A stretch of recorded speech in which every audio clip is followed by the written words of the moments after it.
Hello, YouTube. This is Richard Pierce. Hi.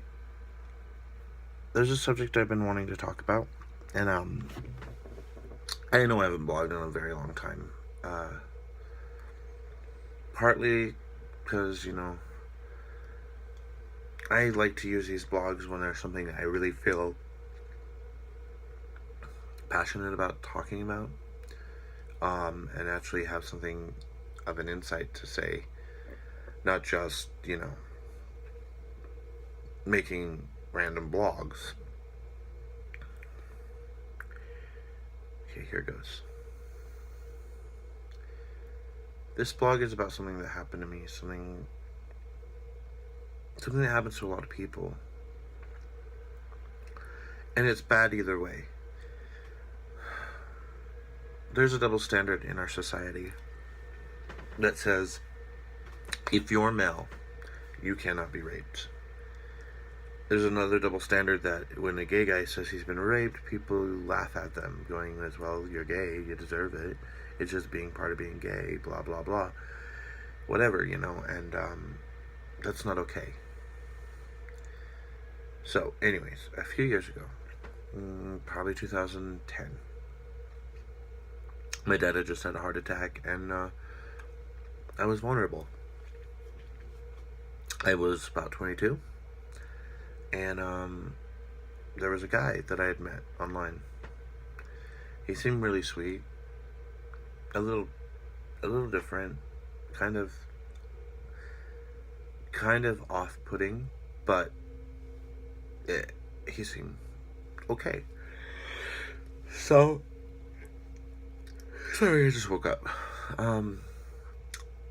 So, anyways, he invited me to his house for a party, and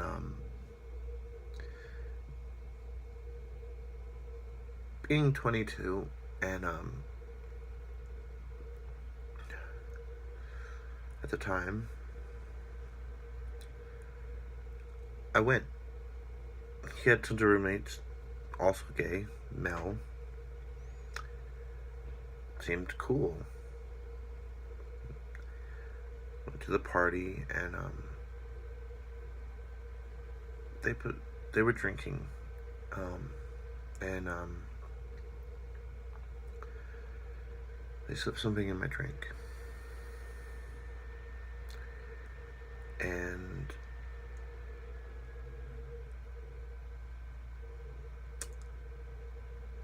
they videotaped it with their phones and put it online. Took pictures. So even though I didn't remember it happening, years later, I had all these nightmares about something weird happening. My personality knew, inside I had changed. I was bitter. I was angry at everything. When I woke up the next morning after that experience, I was naked. My clothes were in the garbage can, ripped up. And I didn't know what happened. Till years later, when I found I was on Tumblr, being a gay man, I enjoy that, and I'm not against anybody having sex. Sex is a normal human thing. It's beautiful too, but it should be consensual. My body is my body. It doesn't belong to anyone but me, and that's where I'm getting at. I found pictures of myself online, going through Tumblr, my clothes, his room, tons of people. That's how I found out what I thought had happened really did happen. So I broke down and called my friend, my best friend in the whole world, and I cried. And I told him,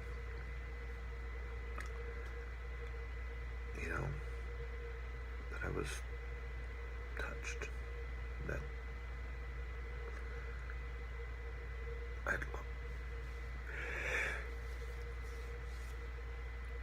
had been sexually abused, and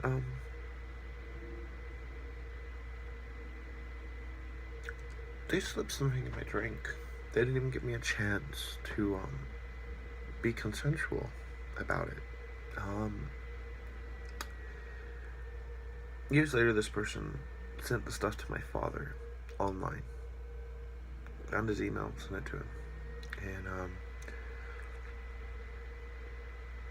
told him, "Look what your son does." Blah blah blah.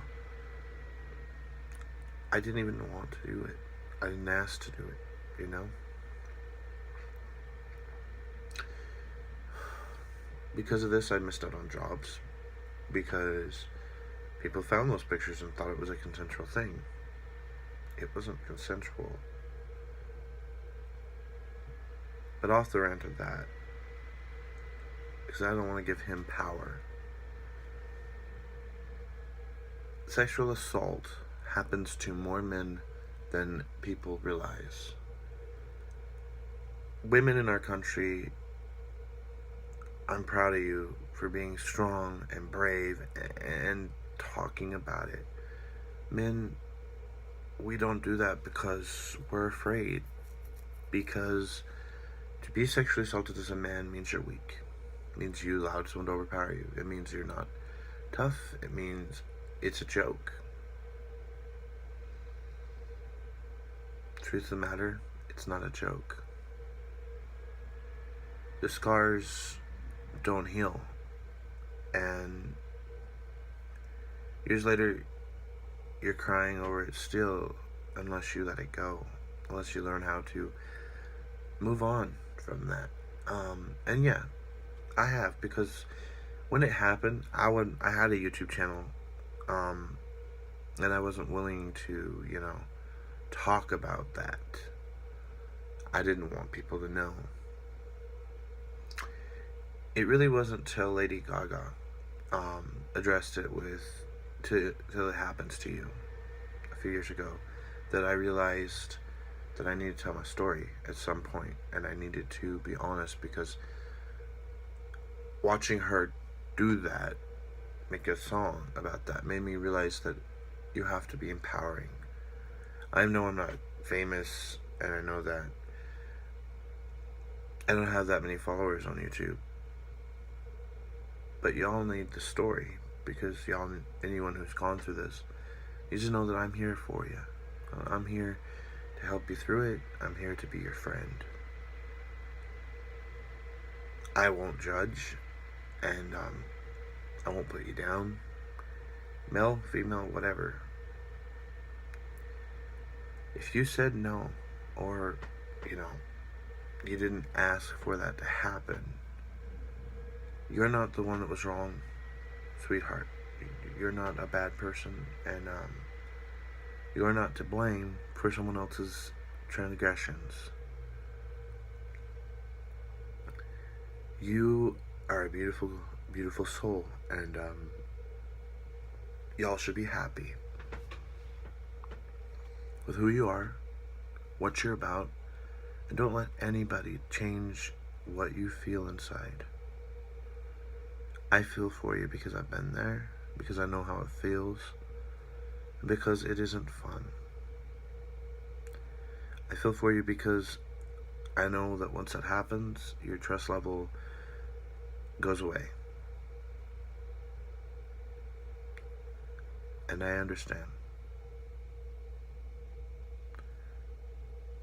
I had it happen to me, and it changed my life. Sometimes I think I've overcome it, and sometimes I'm having nervous breakdowns over it. Sometimes I put my family through heck because I'm sad, and it's hard. And a lot of it has to do with that event. That moment was bad, and it's time I speak up on it, because we need to speak up about it. One thing that was told to me when I said what has happened to me to people is, he was so much smaller than you. You were bigger. He couldn't have raped you. And I'm like, that's what happened. His roommates and him, roofied me. I didn't even have a chance to say no. I was 22. That was no one's right to touch me. I was young and in my prime, and my body was my body. Your body is your body. To women who have been through this, I did make this video for the males who have gone through that, but I also want you to know I understand. I'm not judging. We all need a safe place when things like this happen. I need a community to protect one another, to love one another, to help one another. That is why we are people. And yeah, I made this video to be helpful, to be honest, and to share some insight on something that I feel passionate about. You all have a beautiful day, and remember, you are loved.